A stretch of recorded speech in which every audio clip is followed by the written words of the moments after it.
Bismillahirrahmanirrahim. Assalamualaikum warahmatullahi wabarakatuh. Alhamdulillahirabbil alamin. Wassalatu wassalamu ala asyrofil mursalin Sayyidina wa maulana Muhammadin wa ala alihi washabihi ajmain, amma ba'du. Alhamdulillah, kita panjatkan puji syukur kepada Allah Subhanahu wa taala yang mana pada hari ini kita diberikan nikmat sehat sehingga kita dapat melaksanakan salat zuhur berjamaah. Salawat dan salam kita aturkan ke junjungan kita Nabi Muhammad SAW. Semoga kita dapat syafaatnya nanti di akhir yaumil kiamat. Pada kesempatan ini ulun akan menyampaikan kuliah 7 menit, yaitu tentang sering-sering mengingat kematian. Nah, kenapa ulun menyampaikan ini? Yang namanya mati adalah sesuatu yang kita tidak terduga. Nah, ternyata di Al-Quran masalah kehidupan dan kematian itu terdapat sebanyak 145 ayat. Jadi antara kehidupan dan kematian itu sama-sama ayatnya adalah 145 ayat. Jadi Allah telah menentukan bahwa setiap makhluk hidup pasti akan mengalami kematian, yaitu kullu nafsin dha'iqatul maut. Jadi setiap makhluk pasti akan mati. Nah, ternyata kematian itu terdiri dari berbagai macam karakteristik. Jadi Allah itu akan membagi-bagi bagaimana sih cara kematian nanti, tergantung Allah. Salah satunya yaitu bahwa kematian adalah bersifat memaksa.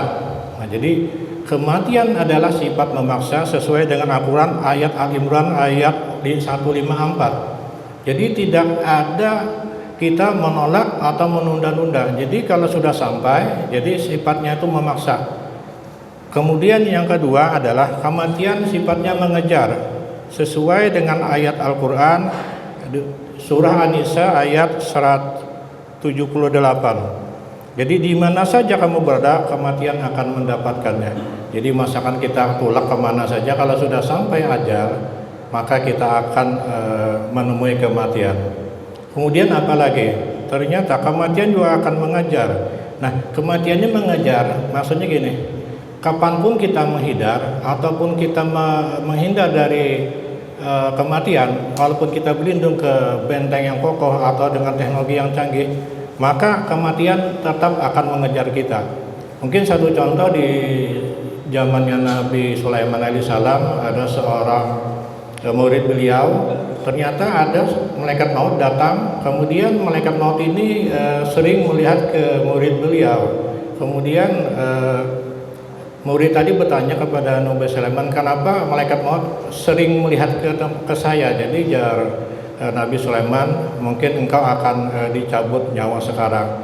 Nah, ternyata saking takutnya murid Nabi Sulaiman tadi memohon kepada Nabi Sulaiman, bahwa Nabi Sulaiman kan orang yang bisa menguasai awan. Jadi mohon Nabi Sulaiman pinjamkan awan untuk lari.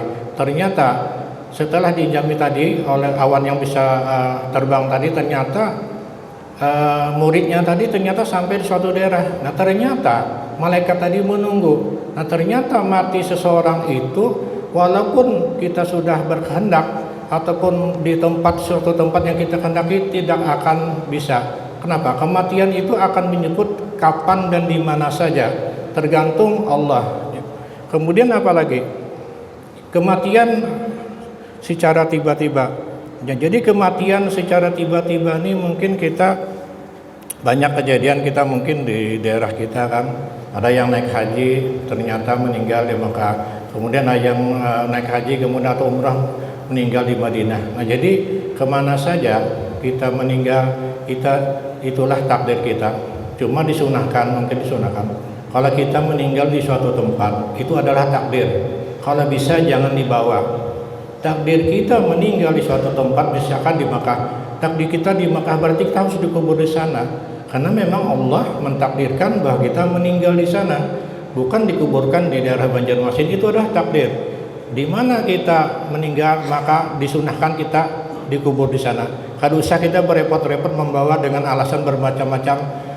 ingin diziarahi, ingin misalkan supaya nyaman tiap tahun dilihati atau di hari untuk bacaan doa, bukan itu masalahnya.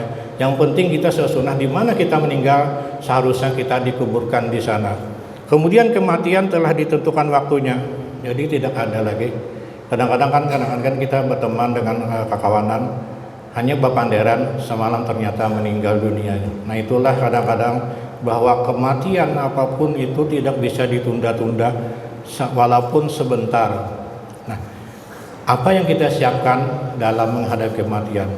Jadi kata ulama bahwa apa yang kita siapkan, misalkan ma'aksara jikrul maut. Jadi siapa orang-orang yang mengingat kematian, akrama bisalati asa. Jadi apa? Akrama bisalati asa. Dia akan memuliakan dirinya. Dia akan dimuliakan dirinya dengan beberapa perkara. Jadi kalau kita sering-sering mengingat kematian, maka kita akan dimuliakan dengan beberapa perkara. Pertama mungkin dengan takjilu taubah. Jadi kalau kita sering mengingat kematian, maka orang yang ingat mati itu dia akan menyerahkan dirinya. Dia akan segera mengejar ampunan Allah. Dia akan mengejar ampunan Allah dengan sering-sering membaca istighfar. Karena Allah juga yang suruh mungkin di dalam surah Al-Quran, wasari'u ila magfiratim min rabbikum. Jadi ya Allah, bersegeralah kalian mengejar ampunan aku. Jadi ternyata kalau kita mengingat kematian, sering-sering kita baca istighfar, karena Allah juga yang menjanjikan tadi waktu wasari'u ila magfiratim min rabbikum. Jadi segeralah kamu mengejar ampunanku ya Allah. Kemudian kata ulama, orang yang mengingat kematian, dia pasti menyegerakan untuk bertobat. Jadi kalau kita mungkin lawas lagi ya, umur masih anom. Nah kadang-kadang orang lalai. Padahal kematian itu ada yang orang sakit sudah puluhan tahun ternyata tidak meninggal. Ternyata orang yang sehat yang meninggal. Nah mungkin mulai saat ini kita mungkin ini kan di istilahnya di akhir zaman kita dengan huru hara. Kemudian musibah-musibah yang sering terjadi itu sebenarnya tuh Allah memberikan peringatan. Kita harus berpikir bahwa zaman ini sudah Tuhan, mungkin di saat-saat kita tidak tahu kapan kiamat, kita tidak tahu. Kemudian jadi kapan sih yang paling bagus membaca istighfar? Ternyata membaca istighfar yang paling bagus adalah waktu sahar. Jadi sahar ini mungkin kalau subuh jam 5, mungkin setelah 4 itu yang paling bagus. Cuma yang nama kita untuk mengejar ampunan Allah, istighfar ini setiap saat. Jangan menunggu waktu sahar, mungkin di saat kita duduk, kemudian kita di jalan, istighfar. Karena istighfar inilah yang paling mudah untuk kita minta ampun dengan Allah. Kalau kita mengerjakan yang lain, mungkin bersedekah, mungkin ada yang lebih berat kita mengejarnya karena mungkin ya merasa duit kita berkurang dan macam segalanya. Jadi salah satunya adalah memperbanyak istighfar. Yang paling bagus tadi adalah di waktu sahar tadi, sebelum subuh. Kemudian orang yang memperbanyak istighfar, ja'alalahu lahu min kulli mahrin farja wa min kulli dikin mahraja. Jadi dikatakan oleh Rasulullah, orang yang banyak istighfar kalau hatinya itu sempit, Allah akan meluaskan. Jadi kalau orang banyak istighfar, maka ya Rasulullah, kalau kita hati sempit, Allah akan melapangkan hati kita. Kemudian kalau ia punya kesulitan, Allah tidak akan memberikan jalan keluar yang dari mana saja, yaitu wa kharajahu min haitsu la yahtasib. Jadi ya Allah, dan akan diberikan jalan keluar dari tempat yang tidak disangka-sangka. Jadi yang penting kita ini selalu mengingat Allah, dalam salah satunya adalah istighfar. Kalau kita mengingat istighfar ini, istilahnya mengingat Allah itu banyak, sholat mengingat istighfar. Kemudian mengaji juga istighfar, karena istighfar itu kan mengingat. Jadi kalau kita mengingat Allah itu sama aja kita beristighfar. Kemudian kalau kita sering mengingat kematian, pertama tahjilut taubah tadi, kita selalu menghadirkan istighfar dalam hati setiap saat. Jadi setiap saat kita harus selalu membiasakan istighfar. Kan gampang aja istilahnya, cuma kalau kita tidak melatih mulai sekarang susah juga kadang-kadang. Coba pian di saat duduk, di saat berkendara atau mobil, usahakan istighfar tuh harus muncul terus di hati kita. Cuma susah, ulun pun mulai sekarang tuh membiasakan istighfar. Cuma kadang-kadang kita terlena dengan hal-hal pekerjaan kita, akhirnya istighfar kita lupa. Kemudian apalagi kata ulama, Siapa yang selalu mengingat kematian, qanatul qalbi. Jadi orang yang ingat mati itu hanya merasa cukup dengan apa yang ada. Jadi qanatul qalbi ini arti hatinya merasa cukup dengan apa aja. Mungkin dengan pendapatan sekian, kemudian kita merasa cukup dengan cuma 300 cukup. Dia tidak akan memikirkan hal-hal punya orang lain. Kenapa? Dia banyak bersyukur karena hatinya itu sudah memang merasa cukup, tidak merasa kurang. Walaupun kekurangan dari segi kita lihat, cuma dia merasa cukup. Dia enjoy aja dengan keadaan selama ini. Kemudian kata ulama, sebenarnya dalam kubur itu apa sih yang ditunggui oleh orang yang telah meninggal? Ternyata orang meninggal itu ada 3 yang ditungguinya, baik orang yang baik ataupun yang orang tidak. Jadi pertama, dia mengharap kapan datangnya hari kiamat. Nah ternyata di kubur ini orang tuh mengharap cepat-cepat kiamat. Jadi bagi orang yang meninggal dalam keadaan baik, dekat dengan Allah, walaupun dia meninggal puluhan tahun, kemudian ratusan tahun, dia dikubur itu merasa sebentar. Nah kenapa? Karena Allah menghadiahkan kubur itu taman-taman surga. Jadi walaupun orang meninggal ratusan tahun, kalau orang baik, orang dekat dengan Allah, dia merasa sebentar. Karena Allah menghadiahkan taman-taman surga. Kemudian bagi orang yang jolim atau tidak dekat dengan Allah, sama juga dia mengharapkan cepat-cepat hari kiamat. Dikiranya dengan hari kiamat siksa kubur itu lepas.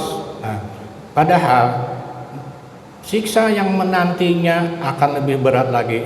Nah, jadi ternyata ada 3 kata ulama yang diharapkan orang dalam kubur. Ternyata pertama itu adalah cepat-cepat hari kiamat. Karena orang yang soleh tadi dia pingin masuk surga, tapi orang yang zalim tadi ternyata mengharapkan cepat-cepat kiamat, dikira bahwa siksanya akan berakhir, padahal tidak akan berlanjut. Kemudian apalagi yang kedua, ternyata kata ulama orang sudah meninggal dunia, dia ternyata mengirimi kiriman dari anak. Nah, jadi kiriman anak-anak soleh atau cucu keturunan itu diharapkan, sangat diharapkan oleh orang-orang tua kita meninggal. Kenapa? Setiap apa yang kita hadiahkan kepada orang tua sampai, kan ada 3 aja yang menolong kita di akhirat nanti atau di alam kubur, ada 3: sedekah jariah, ilmu yang bermanfaat, anak yang saleh. Nah, anak yang saleh inilah yang diharapkan oleh orang-orang tua kita yang di alam kubur. Dia menunggu kiriman-kiriman atau bacaan doa-doa dari kita semua. Jadi kalau bisa kadang-kadang ulun kalau Ustadz oleh si Ali Jebar, satu sedekah kalau bisa satu permintaan. Misalkan pian bersedekah tadi, misalkan berapa aja, ya Allah, nah dengan sedekah ini hamba niatkan pahalanya untuk almarhum orang tua hamba. Jadi satu sedekah niatkan satu permintaan. Misalkan pulang sedekah lagi yang berikutnya, ya Allah dengan sedekah ini nah mohonlah bimbing anak hamba supaya jadi anak yang soleh. Jadi satu sedekah satu permintaan, kata almarhum Syekh Ali Jebar. Kemudian yang ketiga, apalagi yang ditunggu oleh orang yang telah meninggal, ternyata dia menunggui laporan. Jadi yang ketiga ini menunggu laporan dari malaikat. Jadi laporan malaikat ini apakah ada kiriman-kiriman dari anak-anak kita tadi atau tidak. Nah, apabila ada kiriman, dia akan girang di alam kubur. Ternyata dia menunggu kiriman. Cuma apabila tidak ada kiriman atau anak kita ini termasuk orang yang jolim, maka dia akan sedih dalam kubur. Kenapa? Ya sesuai tadi kan, ya Allah ada 3 tadi, sedekah jariah, kemudian ilmu yang manfaat, kemudian anak yang saleh. Jadi apa yang kita harapkan dari semua ini mungkin renungan untuk kita semua bahwa kematian itu adalah tidak akan kita duga. Nah, jadi datang kematian itu tiba-tiba dan kita tidak tahu. Nabi bersabda, andai saja engkau mengetahui apa yang aku ketahui ini saya, engkau akan sedikit tertawa dan banyak menangis. Ternyata kalau kita tahu ajab kubur, kita tidak mungkin banyak menangis, bukan ketawa kita merasa gembira, merasa girang di kehidupan ini. Jadi sebenarnya seorang nabi, seorang rasul, seorang sahabat kayak Utsman bin Affan, dia lihat kuburan menangis. Diceritakan surga neraka, Utsman bin Affan tidak menangis. setelah diceritakan tentang alam kubur menangis. Kenapa? Aja Utsman bin Affan, wah Nabi pernah bersabda bahwa saya tidak pernah melihat kengerian azab kubur. Nah, kenapa? Kenapa tidak ada jaminan seorang sahabat itu walaupun dijamin masuk surga, cuma tidak ada jaminan apakah azab kubur itu ada atau tidak. Itu seorang sahabat menangis, apalagi kita yang mungkin bukan yang orang dijamin masuk surga. Kemudian mungkin kita di alam kubur itu mungkin siapa yang bisa menemani kita di alam kubur? Kita perlu juga tahu teman yang bisa kita ajak di dalam kubur tadi siapa-siapa saja. Mungkin berdasarkan hadis Rasulullah yang diriwayatkan oleh Imam Ahmad dalam kitabnya Al-Musnad dari riwayat Al-Bara Ibnu Aziz, bahwa Rasulullah pernah bersabda, kemudian didatangkan malaikat di arah kepalanya untuk menyiksa. Jadi malaikat itu datang nanti di arah kepala untuk menyiksa, maka sholatlah yang akan membentenginya. Jadi dia kata sholat, tidak ada jalan dari arahku untukmu. Jadi ternyata sholat ini akan membentengi kepala kita di saat malaikat akan menyiksa kita. Kemudian apa lagi kata Rasulullah, apabila kita membayar zakat, maka malaikat tidak akan datang dari arah kanannya. Jadi kada bisa dari arah kanan ini kita akan dibentengi oleh zakat. Nah, jadi zakat pun bisa menghalangi azab kubur tadi. Kemudian apalagi kata Rasulullah, apabila kita berpuasa, maka malaikat akan datang dari kirinya dan untuk menyiksa, dan puasa pun akan membentengi untuk supaya tidak diazab. Kemudian apalagi? Ternyata malaikat juga akan datang dari kaki kita.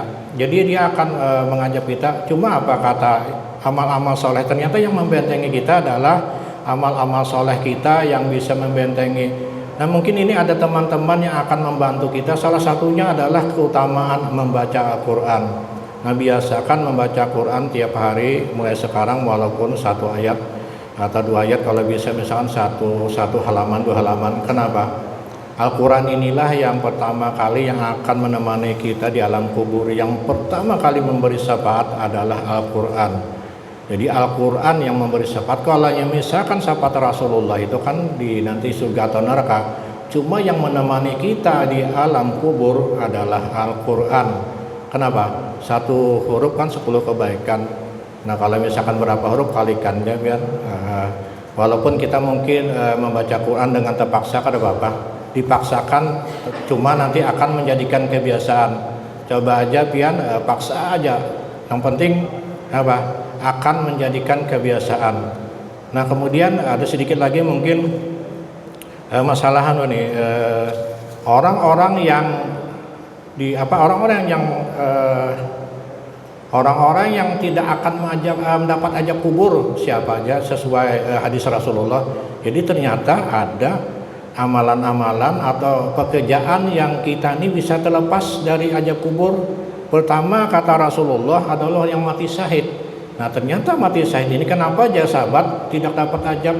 Cukup pedangnya aja yang waktu di dunia akan menyiksanya dengan luka-lukanya. Dan ternyata orang mati syahid itu dia tidak akan mendapatkan siksa kubur. Kemudian yang kedua lagi apa yang bisa terbebas dari siksa kubur? Ternyata orang yang ribat atau berjuang di jalan Allah. Jadi ini diriwayatkan dari Salman radhiyallahu anhu. Jadi di saat itu ada seorang yang menjaga perbatasan di zaman Rasulullah, kan perbatasan perang. Nah, jadi kata Rasulullah, apabila orang menjaga perbatasan perang selama sehari semalam, dia lebih baik daripada puasa 1 bulan. Nah, jadi ternyata menjaga perbatasan perang itu juga salah satu nanti terbebas dari azab kubur. Mungkin sekarang tidak ada, cuma mungkin tentara kita yang menjaga perbatasan antara Indonesia di sekarang, kalau dia memang meninggal dalam keadaan menjaga, maka dia pasti akan bebas dari azab kubur. Kemudian apalagi ya Rasulullah, orang yang akan terbebas dari azab kubur, orang yang meninggal di hari puasa, di hari Jumat, maaf. Jadi ternyata orang yang meninggal di hari Jumat dia akan terbebas dari azab kubur. Nah, jadi hadis riwayatnya Ahmad At-Tirmidzi. Kemudian apalagi? Nah, mungkin ini salah satu mungkin kita kurang tahu, banyak yang tidak tahu. Salah satu orang yang meninggal terbebas dari azab kubur adalah orang yang meninggal sakit perut. Nah, jadi orang yang meninggal sakit perut ternyata itu terbebas dari azab kubur berdasarkan hadis riwayat An-Nasa'i dan At-Tirmidzi. Kemudian yang paling sering kita dengar adalah orang yang terbebas dari kubur adalah membaca surah Al-Muluk. Nah, jadi kata Syekh Ali Jabbar, sering-seringlah kita membaca surah Al-Muluk. Kenapa? Apabila kita membaca setiap hari membaca surah Al-Muluk, itu pasti jaminannya adalah terbebas daripada azab kubur. Jadi Al-Muluk ini ada seorang sahabat di saat itu berkemah di suatu tempat dekat kuburan. Ternyata sahabat ini mendengar di dalam kubur ini orang membaca surah Al-Muluk.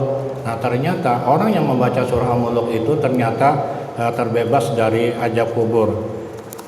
Mungkin apa yang ulun sampaikan ini cukup sekian. Minta maaf kalau ulun salah dalam penyampaian. Minta halal minta reda. Apa yang ulun sampaikan kebenaran adalah dari Allah. Kemudian kesalahan adalah daripada ulun sendiri. Ulun tutup. Assalamualaikum warahmatullahi wabarakatuh. Mungkin bapak-bapak ibu-ibu silakan yang mau makan gratis di belakang.